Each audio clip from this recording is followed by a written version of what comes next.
Vamos a Lucas capítulo 2. En esta mañana en la escuela dominical comparamos dos nacimientos milagrosos, ¿verdad? Viendo el nacimiento de Juan el Bautista, primo de Jesucristo, y también viendo el nacimiento de Cristo con todas sus facetas en Lucas 1 y Lucas 2 y Mateo 1 también. Pues para esta hora quisiera contemplar un pequeño detalle que encontramos en Lucas 2, en la historia del nacimiento de Cristo. Y es interesante que entre Mateo, Marcos, Lucas y Juan no tenemos muchísima información acerca de su nacimiento.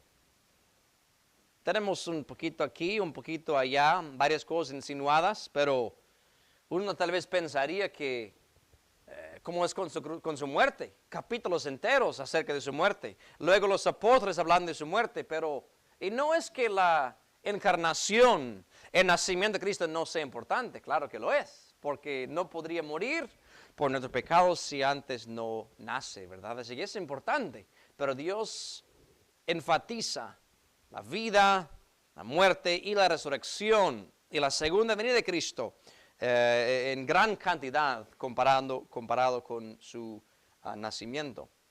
Sin embargo, hay algo aquí que me llama la atención. Lucas 2, leeremos del verso 1 al 7. Lucas 2, verso 1 al 7. Si gusta, se ponen de pie una vez más para esta lectura y luego vamos a orar. Lucas 2, del 1 al 7. Aconteció en aquellos días que salió edicto de parte de Augusto César, que toda la tierra fuese empadronada. Este empadronamiento primero fue hecho siendo Cireneo gobernador de la Siria. E iban todos para ser empadronados, cada uno a su ciudad. Y subió José de Galilea, de la ciudad de Nazaret, a Judea, a la ciudad de David, que se llamaba Belén, por cuanto era de la casa y familia de David, para ser empadronado con María su mujer, desposado con él, la cual estaba encinta. Y aconteció que estando ellos allí, se cumplieron los días en que ella había de parir. Y parió a su hijo primogénito, y le envolvió en pañales y acostóle en un pesebre, porque no había lugar para ellos en el mesón.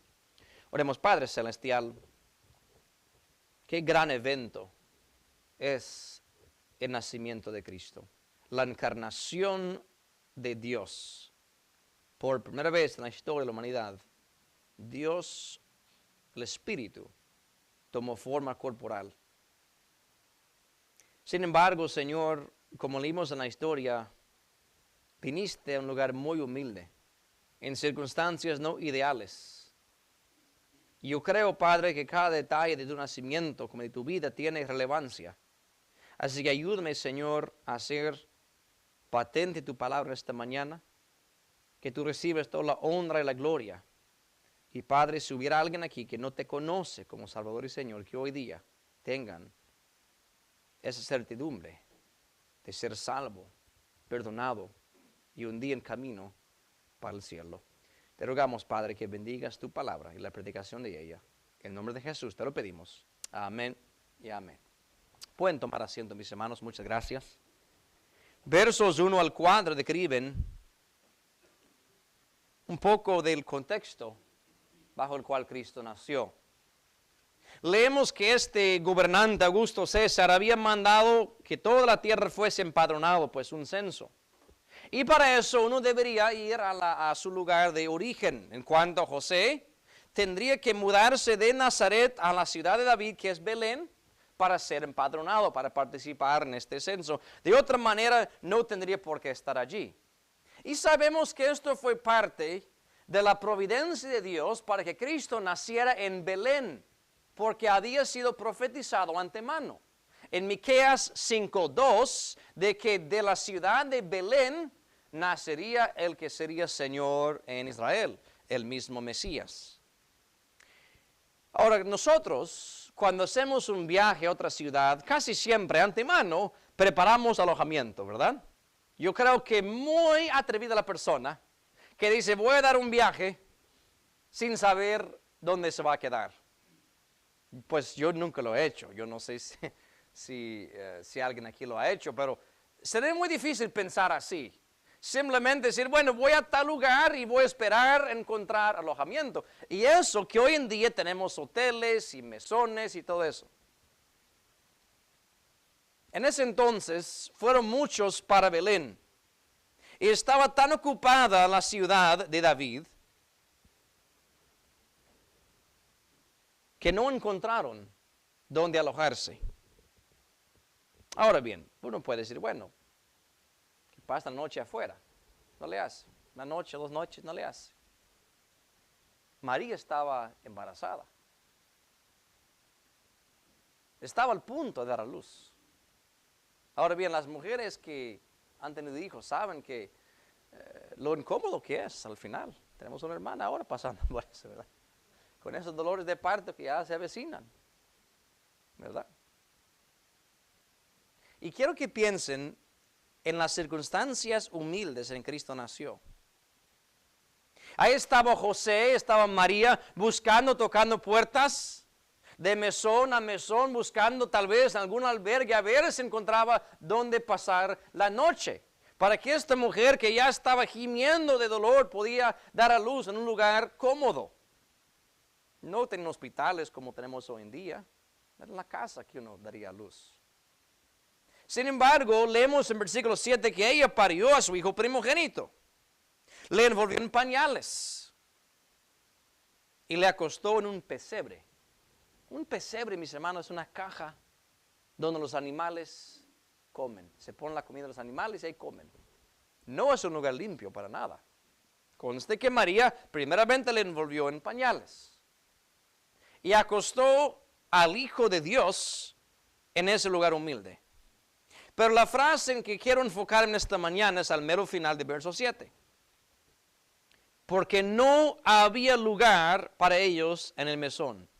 El evangelista Lucas nos describe el por qué María le acostó en un pesebre. Porque si no tuviéramos la última frase, uno diría, pues, ¿qué pasó con María? ¿Por qué va a acostar a su niño en un pesebre? ¿Por qué no lo pone en la cama? ¿Por qué no lo pone en la cuna? Lucas nos dice que ella tuvo que hacer eso porque no había lugar para ellos en el mesón. Ahora bien, si yo fuera el mesonero de cualquier mesón ese entonces y veo una mujer que está literalmente al punto de dar a luz, yo quisiera pensar que mi corazón se va a abrir y voy a encontrar dónde acomodarla, aunque sea en mi casa personal, por la compasión hacia su situación. Sin embargo, ningún mesonero abrió plazo para María, para José y para el niño Jesús. Ahora bien, qué gran oportunidad desperdiciada para este mesonero. Dar su mesón para el Hijo de Dios. Ahora, vamos a darle beneficio de la duda, que él no sabía, ¿verdad?, que iban a ser Jesús. Él no sabía. Sin embargo, este pequeño detalle, mis hermanos, de que no había lugar para ellos en el mesón, describe bien un tema común en la vida de Jesús, que no había lugar para él. Una y otra vez, Jesucristo fue rechazado y no deseado por la humanidad en general. Va en Isaías 53. Isaías 53. Ahora Cristo sabía exactamente cómo iba a ser su nacimiento. No era una sorpresa para él. También Cristo sabía el rechazo que la humanidad en sentido general tendría hacia él. Pues nos dice Isaías 53, verso 3, despreciado y desechado entre los hombres, varón de dolores, experimentado en quebranto, y como que escondimos de él el rostro, fue menospreciado y no lo estimamos. ¿De quién está hablando este capítulo? De Jesús, del Mesías. Y nos dice de forma profética que él sería despreciado y desechado. Ahora es cierto que él tuvo unos cuantos seguidores, eso sí. Y es cierto que de vez en cuando multitudes le seguían. Pero si la mayoría de las personas hubieran aceptado a Jesús, no se encuentra clavado a una cruz. Porque en la última semana de su vida, ¿qué gritaba la gente? Crucifícale, crucifícale. Así que no es sorprendente que al principio de su vida no había lugar para Jesús en sentido físico. Pero quiero ahora mostrarles unos 6 pasajes, 6 textos, 6 situaciones de personas y grupos de personas que dijeron a Jesucristo, no hay lugar para ti. Es como ir a un hotel y luego uno buscando dónde pasar la noche y dice, no vacancia. O sea, tenemos hoteles, tenemos cuartos, pero para ti no hay. Cristo durante su vida vio a muchas personas con un rótulo colgado, bien colgado en su corazón, que dice, no hay lugar para ti, no te queremos. Y lamentablemente hasta el día de hoy, muchas personas cuando escuchan a Jesús, dirían en sus corazones, no hay lugar para ti. Vamos a iniciar en Juan capítulo 1. El primer grupo que dijo Jesús, no hay lugar para ti, era entre el mismo pueblo judío. Ahora, en esta mañana estoy hablando en términos generales. No estoy diciendo que ningún judío aceptó a Cristo. Estoy hablando en sentido general. Juan capítulo 1, verso 11. A lo suyo vino, y los suyos no le recibieron. Cristo era de descendencia judía. Yo sé que era nacimiento virginal, pero María su madre, José su padrastro, eran judíos. Cristo fue criado en esa cultura. Sin embargo, aunque Él vino a lo suyo, y Él primeramente vino al pueblo judío, ¿no es cierto? En una ocasión, una mujer griega buscaba ayuda de Jesús, y Jesús dijo, no he venido sino a las ovejas perdidas de la casa de Israel. Su primer ministerio fue a los judíos, a lo suyo vino. Pero lamentablemente dice que los suyos no le recibieron. Dijeron a Jesús, no hay lugar para ti. ¿Pero por qué? Juan capítulo 8. ¿Por qué es que no recibieron a Cristo? Juan capítulo 8, verso 37. Dice, sé que sois simiente de Abraham. O sea, son judíos. Mas procuráis matarme porque mi palabra no cabe en vosotros. Mi palabra no haya cabida en vosotros. Aunque ustedes sean judíos, aunque sean descendientes de Abraham, me quieren matar porque mi palabra no cabe en vosotros. Ahora bien, surge la pregunta. ¿Qué es lo que Cristo predicaba? Que no tenía cabida en ellos. Regresen al versículo 26. 26 al 28 de este capítulo. Muchas cosas tengo que decir y juzgar de vosotros, mas el que me envió es verdadero. Y yo lo que he oído de él, esto hablo en el mundo. Mas no entendieron que él les hablaba del Padre. Díjoles pues Jesús, cuando levantareis al Hijo del Hombre, entonces entenderéis que yo soy, y que nada hago de mí mismo. Mas como el Padre me enseñó, esto hablo.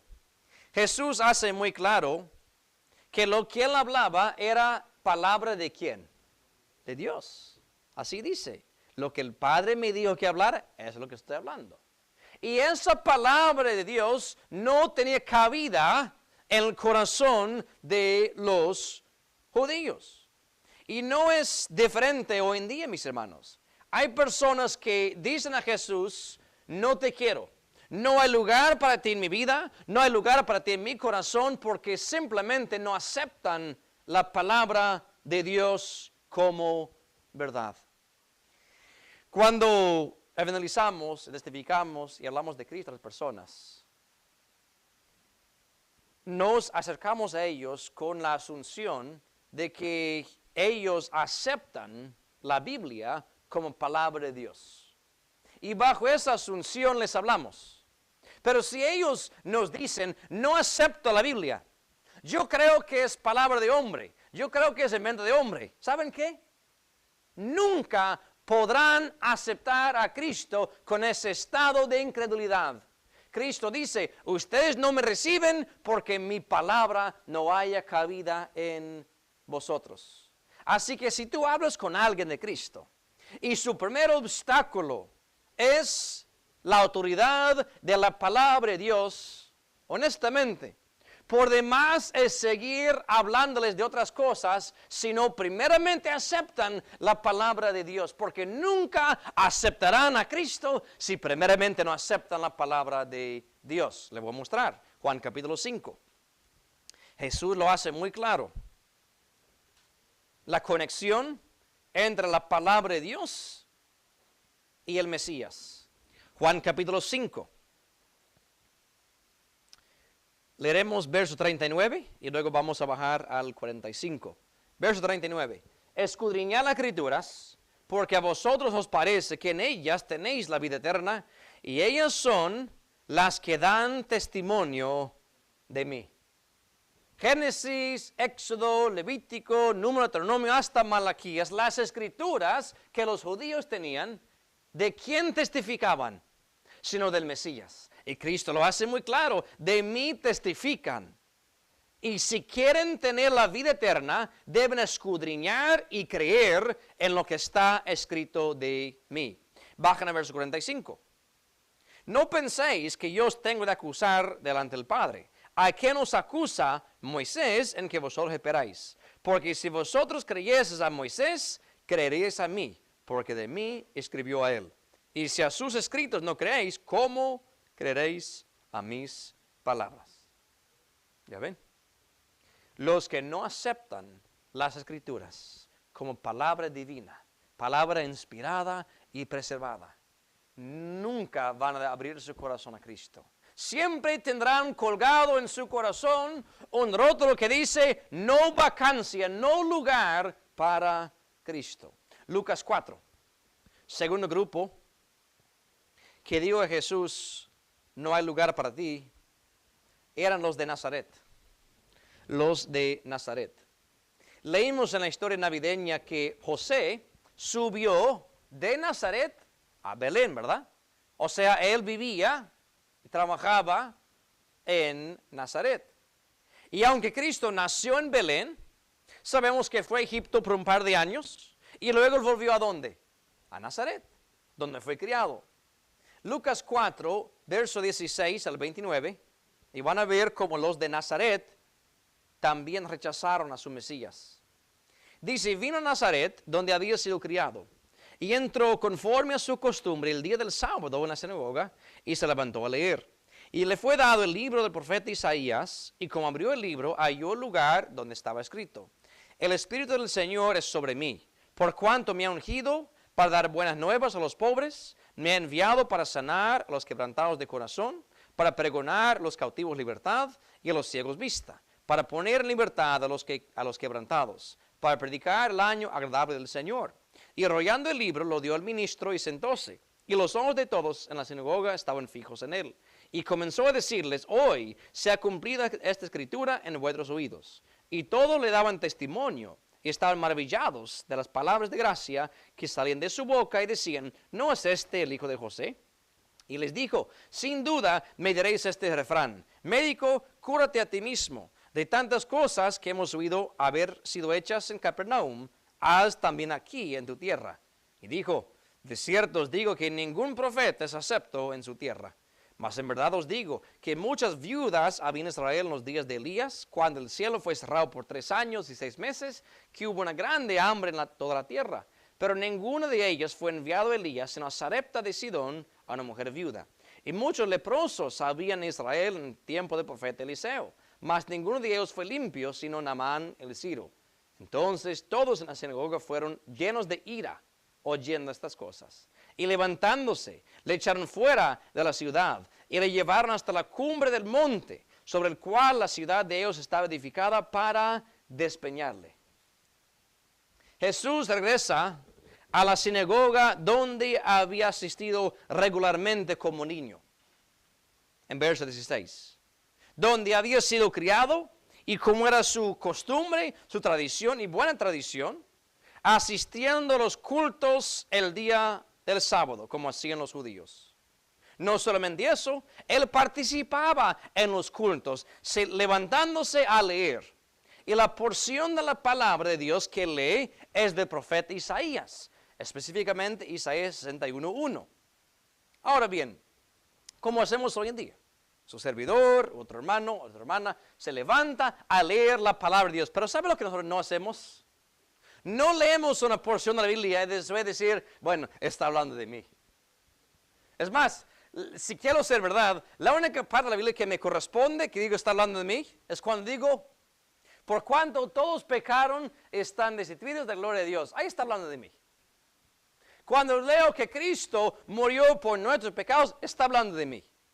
Pero no me atrevería jamás leer una profecía a decir que el Espíritu del Señor está sobre mí y me ha ungido para hacer esto y para hacer lo otro.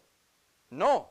El único que podría hacer eso correctamente era el mismo Hijo de Dios, porque le correspondía, porque estaba hablando de él. Es más, Jesús pudo haber citado de Génesis, Éxodo, Levítico, Número, Deuteronomio, cualquier libro y correctamente decir, está hablando de mí. La serpiente de bronce está hablando de mí. El arca de Noé está hablando de mí. El Cordero Pascual está hablando de mí, porque toda la Biblia habla de Jesucristo. Y cuando Cristo hace eso, les dice, hoy se ha cumplido la Escritura en sus oídos. Ellos no querían creerlo. Comenzaron con las críticas, diciendo, ¿cómo es posible que tú haces milagros en Capernaum y en otras ciudades, cuando aquí en Nazaret hay enfermos? Y ustedes me dirán, médico, cúrate a ti mismo. O sea, tus vecinos, tus amigos de tu juventud, ¿por qué no los sanas? Jesús cita tanto a Elías como a Eliseo y dice, yo no estoy bajo ninguna obligación a sanar a nadie de Nazaret. Ahora bien, cuando ellos escucharon esto, en verso 28, porque es una cosa rechazar a Cristo y decir, bueno, no me interesa. Pero la reacción de estos, muy diferente. Verso 28, fueron llenos de ira. Y verso 29, le echaron fuera de la ciudad y le llevaron. Físicamente, se agarraron de los brazos de Jesús, tal vez sus piernas también, quién sabe, como lo han llevado ¿a dónde? A la cumbre del monte. Ahora, esto no es el Calvario. No se muere en este capítulo. Gracias a Dios por eso.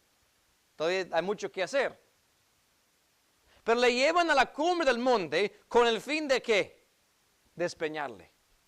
Llegar mero arriba y después tomar su cuerpo y a la 1 y a la 2 y a la 3 y se va Jesús. ¿Por qué? Por el enojo y por la ira y por el contundente rechazo de Cristo como su Mesías.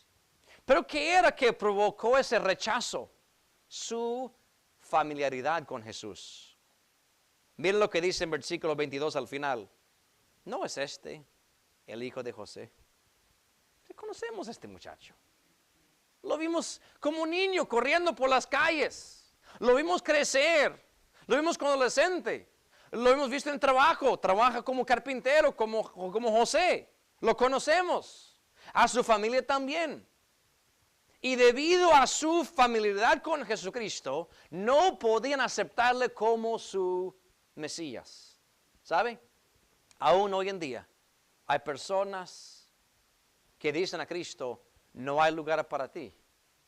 Porque desde niños han escuchado de Él. La historia navideña, ¿cuántas veces no la han escuchado? Los cánticos navideños, ¿cuántas veces no lo han escuchado? Que Cristo murió en la cruz, que fue sepultado, que resucitó. Y todas las historias que la Biblia narra de Él, de forma intelectual, conocen a Jesucristo. Y lamentablemente toman la decisión de rechazar a Cristo como hicieron los de Nazaret. Uno pensaría tal vez que los de Nazaret deberían ser más propensos a creer en Él porque lo vieron como niño. Sin embargo, no fue así. Y lamentablemente, hay personas, y yo lo he visto, personas criados en el Evangelio, niños que participan en los cánticos, en los dramas y todo, que cuando llegan a cierta edad, dicen a Cristo, no hay lugar para ti, no vacancia para ti, teniendo todo el conocimiento intelectual, pero en su corazón no hay lugar para Jesucristo. Mateo 21. Un tercer grupo no encontró lugar para Jesús y eran los fariseos, saduceos, escribas. Para resumirlo, gente religiosa. Mateo 21, leeremos del 33 al 38. Dice la Biblia, oíd otra parábola. Fue un hombre, padre de familia, el cual plantó una viña y la cercó de vallado y cavó en ella un lagar y edificó una torre. Y la dio a renta a labradores y se partió lejos. Y cuando se acercó el tiempo de los frutos, envió sus siervos a los labradores para que recibiesen sus frutos. Mas los labradores, tomando a los siervos, al uno hirieron, y al otro mataron, y al otro apedrearon. Envió de nuevo otros siervos, más que los primeros, e hicieron con ellos de la misma manera. Y a la postre les envió su hijo, diciendo, tendrán respeto a mi hijo. Mas los labradores, viendo al hijo, dijeron entre sí, este es el heredero. Venid, matémosle y tomemos su heredad. Ahora bajan al verso 45. Y oyendo los príncipes de los sacerdotes y los fariseos las parábolas, entendieron que hablaba de ellos. O sea, ¿quiénes eran los labradores malos que mataron a los profetas y luego mataron al hijo? Los mismos religiosos en el tiempo de Jesús. Fariseos, sacerdotes, ancianos. ¿Y por qué es que esos religiosos no soportaban a Cristo como Mesías? ¿Por qué es que rechazaron tan fuertemente sus declaraciones de ser el Cristo, de ser el Mesías? Porque Cristo exponía su hipocresía. Cristo, la luz del mundo, llegó y en las tinieblas resplandece. Y los que aman las tinieblas, ¿qué hacen?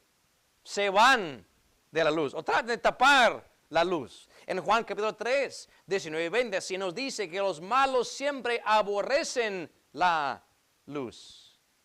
Lo que vemos en ellos es un espíritu de orgullo.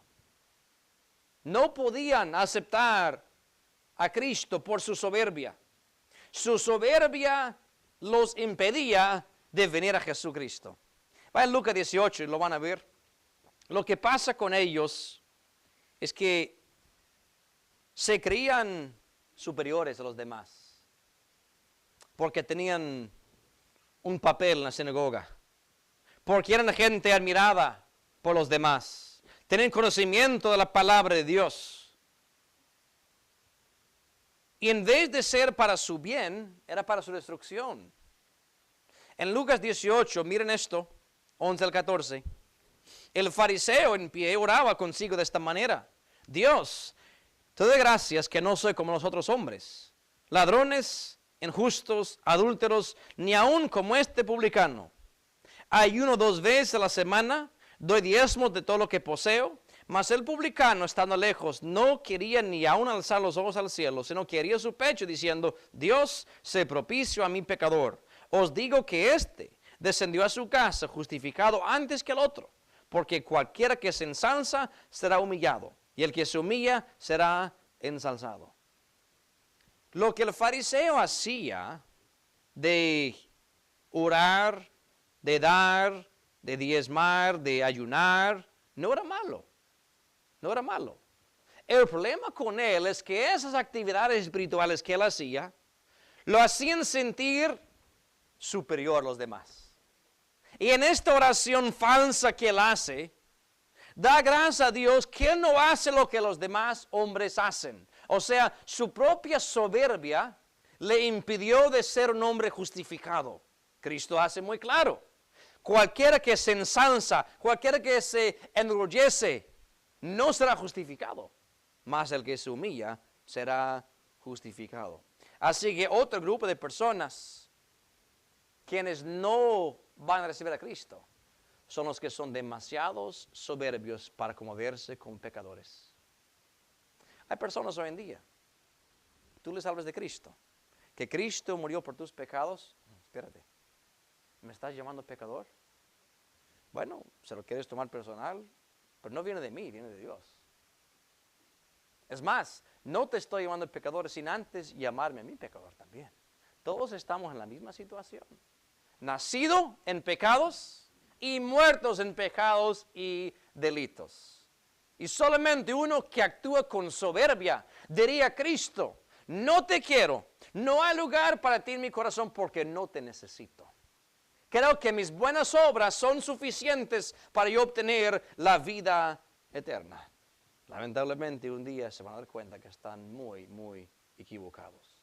Mateo 19. Marcos 10. Es un pasaje paralelo, pero quiero ver el de Marcos. Marcos 10.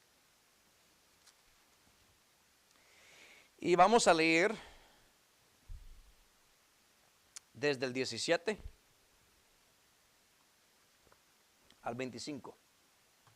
Otro grupo que dijo a Jesús: no hay lugar para ti, eran los ricos.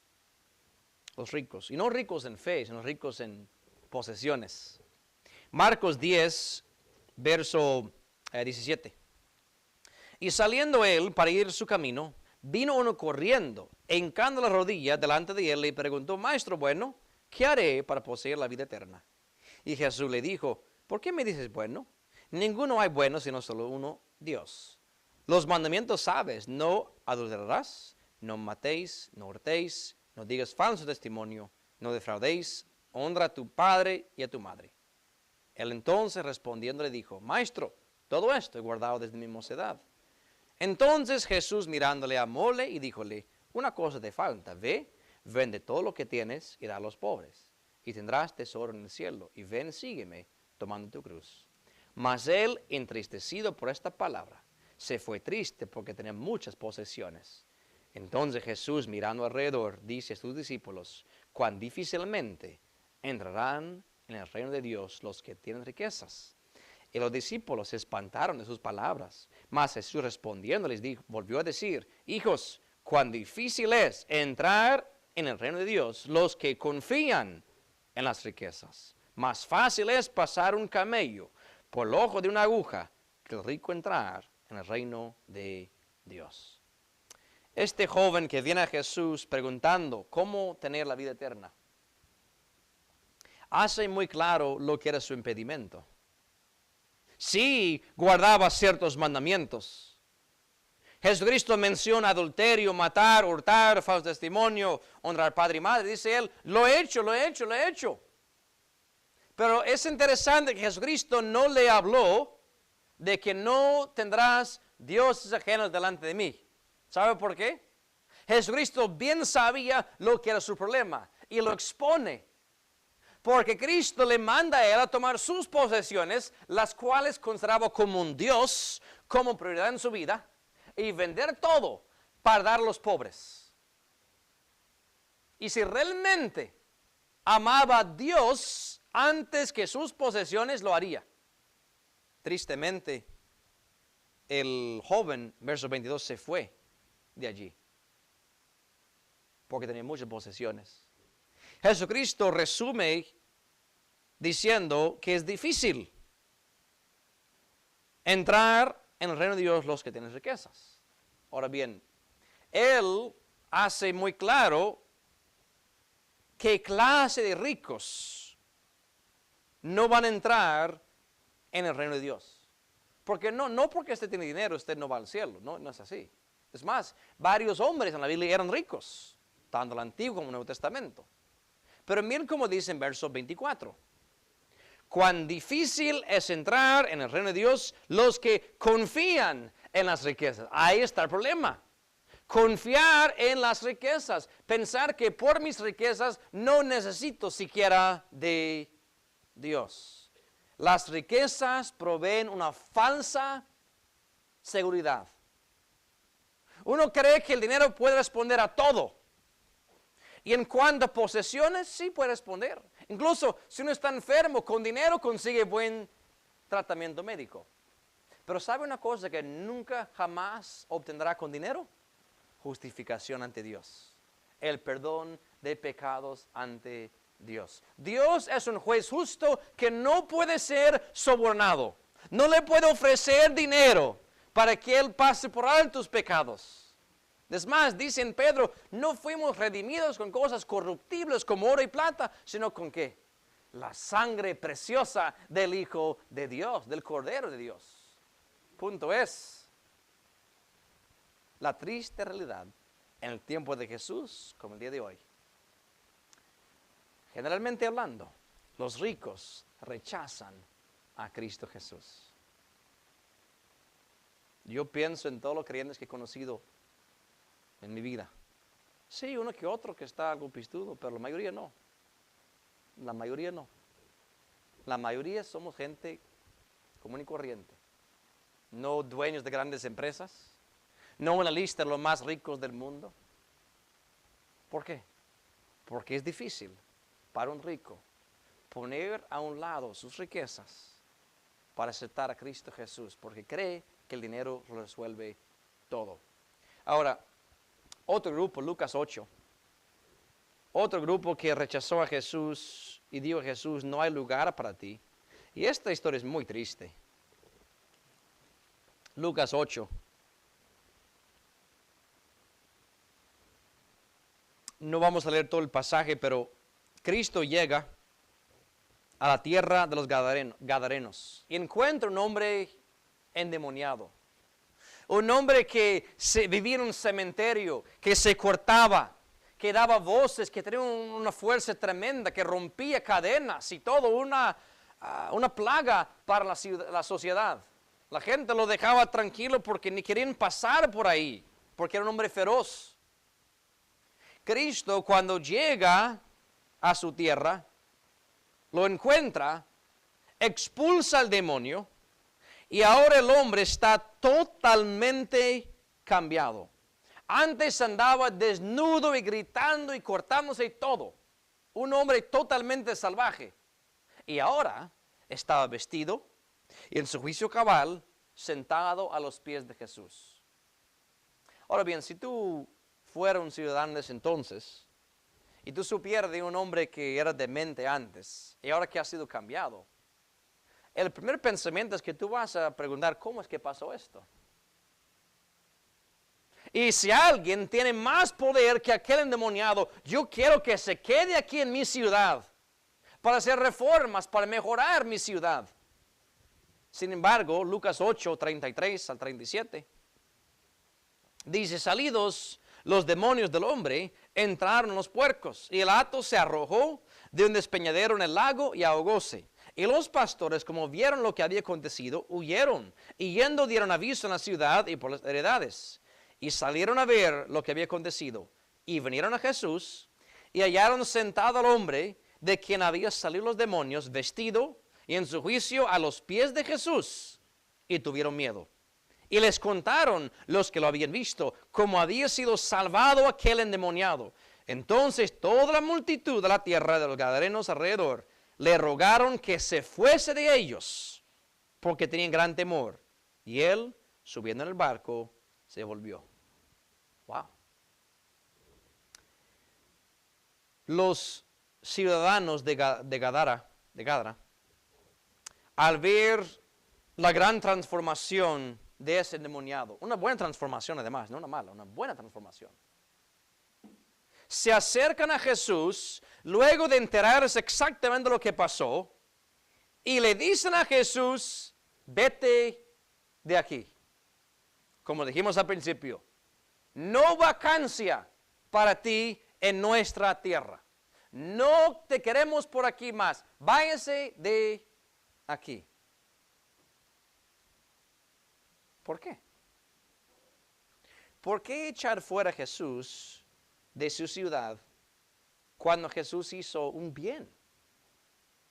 Cambió un hombre endemoniado, un hombre satánico, un hombre malo, en un hombre decente, hombre espiritual, un hombre que ya no haría daño a nadie. Nos dice en el pasaje, verso 37, que tenían gran temor. ¿Pero temor de qué? Ya no del endemoniado, ya no era una amenaza. Entonces, ¿temor de qué? Yo creo que es el mismo sentir que hoy en día se presenta.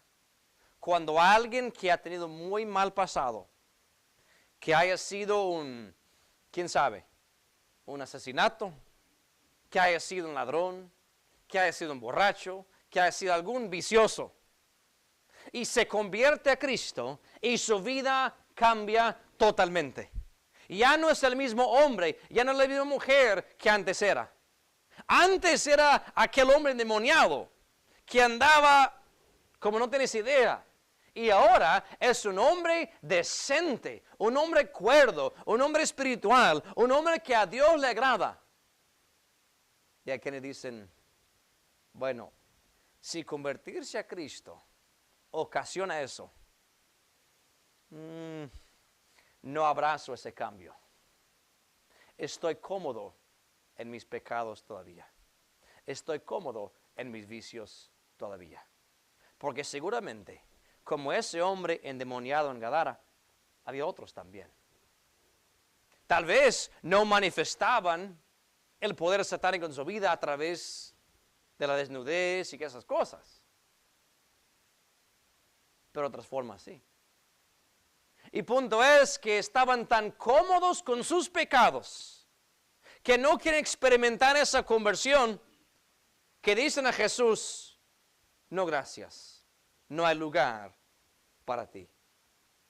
Gracias a Dios por los testimonios de aquellos que han sido sacados de las tinieblas y la profundidad de Satanás. Y como hay creyentes que cuentan, ¿verdad?, de lo que Dios los salvó y cómo Dios los ha transformado. Y eso es hermoso cuando escuchamos esas historias. Y yo creo que hay incrédulos que te están observando y ven como tu vida, según tú, ha cambiado para mejor, pero según ellos, no, te has vuelto un aburrido. Te has vuelto un aleluya. Te has vuelto un hermanito. Ya no te deleitas con nosotros. Ya tus pasiones han cambiado y ellos no están dispuestos a experimentar esa gran transformación que dicen a Jesús, no lugar para ti. Estoy conforme, estoy cómodo con mis pecados. Por último, Lucas 9. Un último grupo que dijo a Jesús, no hay lugar para ti, está en Lucas 9. Versos 51, 53.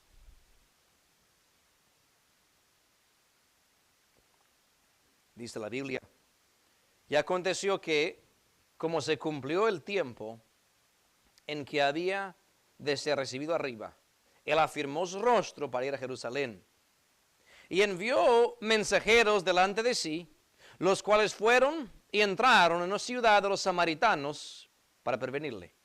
Mas no le recibieron porque era su traza de ir a Jerusalén. Ahora viene una pequeña historia. En el Antiguo Testamento, durante el reinado de Saúl, el primer rey, luego David, luego Salomón, era un reino unido. Las 12 tribus, pero un solo reino, con Jerusalén como la capital. Luego, bajo el reinado de Roboam, la nación se dividió, ¿verdad? Norte y sur. ¿No es cierto? Judá, era la capital de las tribus de Judá. Y Samaria, la capital de las tribus del norte. Y llegó a haber tanto odio los unos por los otros. porque los samaritanos eran aquellos que se habían mezclado con los asirios. Tenían sangre judía como tenían sangre gentil. Y existían prejuicios entre los samaritanos y los judíos. Total, vemos en Juan capítulo 4 que los judíos no trataban con los samaritanos, eran inferiores según su pensar. Es importante porque vemos en Lucas 9:51 que Jesús afirmó su rostro para ir ¿a dónde? A Jerusalén. Pero antes de ir a Jerusalén, envían mensajeros quienes entran en la ciudad de los samaritanos para preparar alojamiento, preparar un lugar para él. Sin embargo, los samaritanos no le recibieron. ¿Y por qué nos dice? Porque era su traza de ir a Jerusalén. ¿Sabe lo que da a entender? Que los samaritanos, al entender que Jesús iba hacia Jerusalén, dijeron, si es para ayudar a un judío así, mejor no. No lo recibo. No lo recibo. No hay lugar para él aquí. ¿Sabe lo que existe hasta el día de hoy? Personas que por alguna barrera étnica no reciben a Cristo. Hay quienes pueden decir, no, Cristo es el salvador de los blancos. La religión del hombre blanco. Yo nací en esta cultura y mi salvador es otro.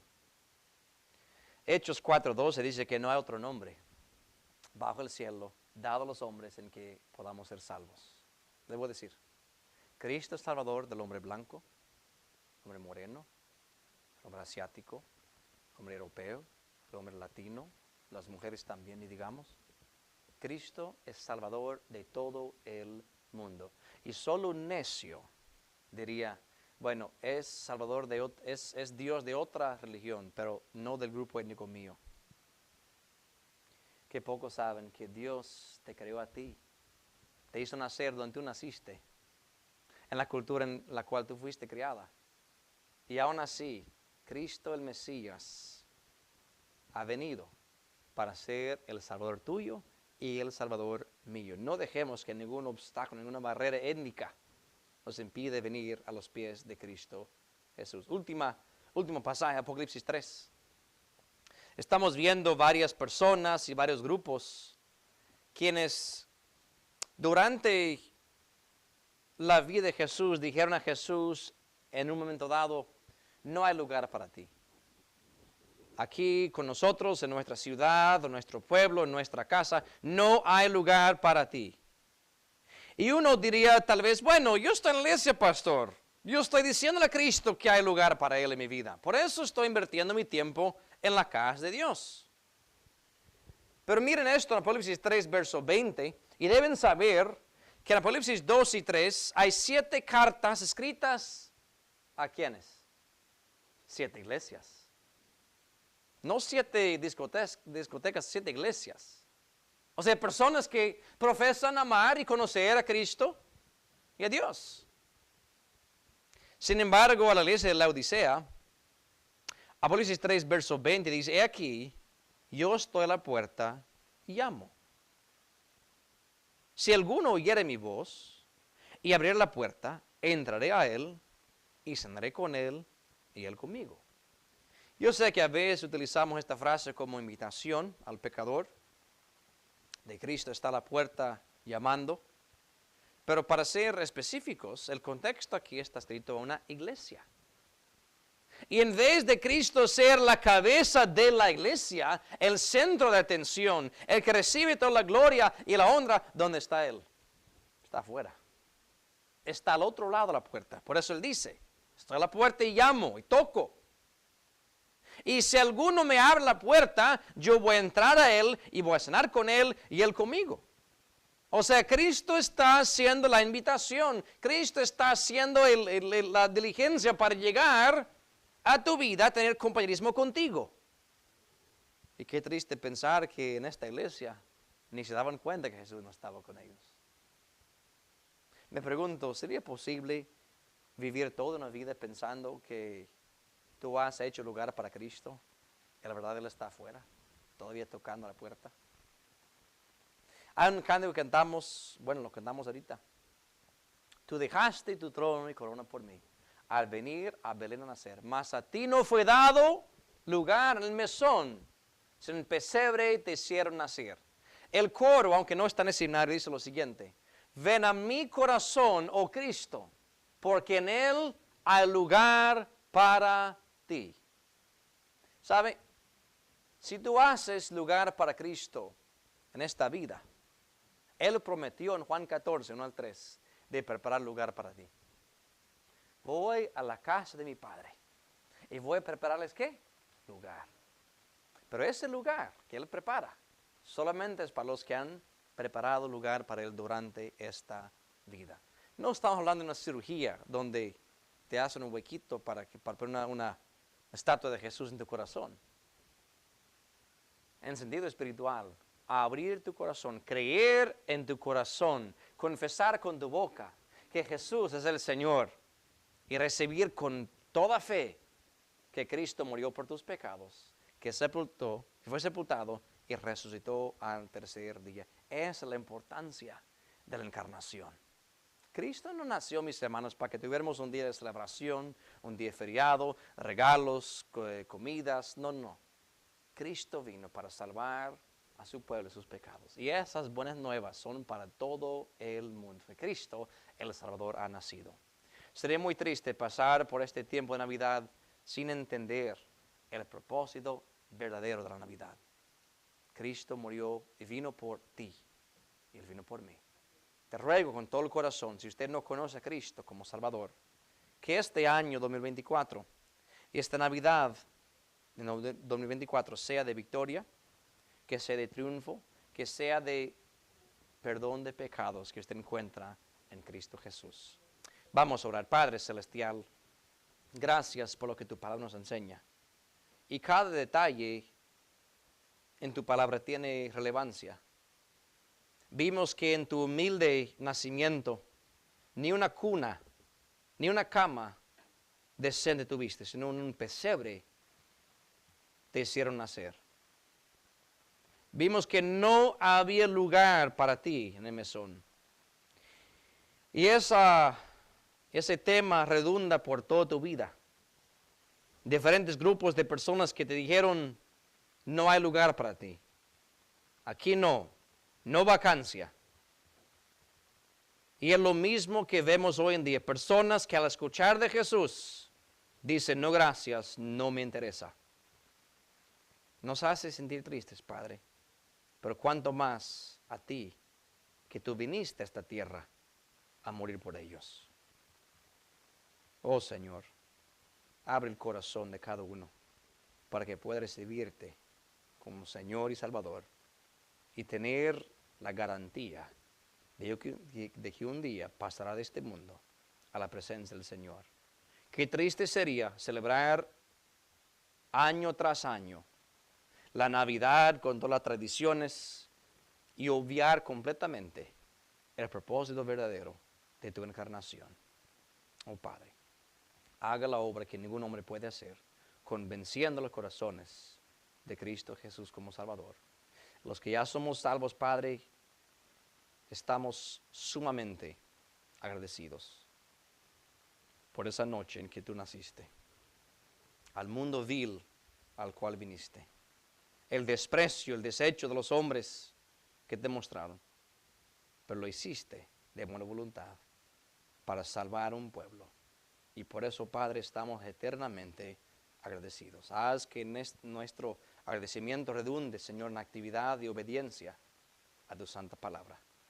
Padre, bendice a cada uno que ha venido el día de hoy. Haz que esta palabra permanezca en su corazón y que no sea arrebatado por el malo, quien desea robar la palabra del corazón, sino que tu palabra pueda ser eficaz, como tú prometes, Señor, hacerla. Y pedimos, Señor, que nos dé una buena tarde, un buen culto en esta noche. En el nombre de Cristo Jesús pedimos todo esto. Amén y amén.